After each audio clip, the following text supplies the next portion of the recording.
drunk, he... Yes, definitely. Does the amount of alcohol matter? Sure. If a person is drunk, he sleeps. He has no control over himself. He loses awareness. So he's already vulnerable. Basically, alcohol lowers vibrations instantly, then it is easier to work.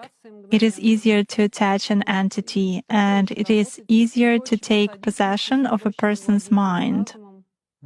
Does it mean that it's more difficult to influence a person if he keeps his thoughts in purity? Yes, absolutely. When faced with various religions, it is very difficult to influence Muslims.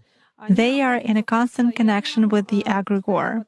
They do namaz every day and read prayers on a daily basis. They are constantly under some kind of a dome, so it is very difficult to influence them. When you start impacting a person, he begins to address in a prayer. Indeed, many of them are very different from those who come to church only when everything is bad in their life. They come to pray, and then for 5 years they forget about God, some canons, and so on.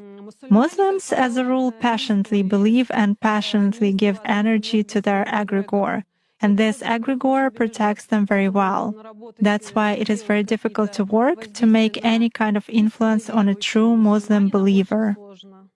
Is this some kind of a good egregore? Well, for them, yes. This egregore is good for adepts who contribute good energy to it. How do you sense it? For instance, you have found an energy trace of such person. What's next? Do you try to drag him somehow to visualize this threat and you fail? Or how do you do that? It disappears. I cannot get a grip on it. I focus on it, but something immediately knocks me out of the flow, just like that. Or I visualize a person in front of me clearly and can affect him even at a mental level, but some image is not created in my mind at all. I even look at a photo, reproduce an image, but it vanishes from my mind.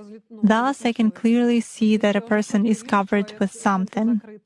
Does this only work with Muslims? It does for me.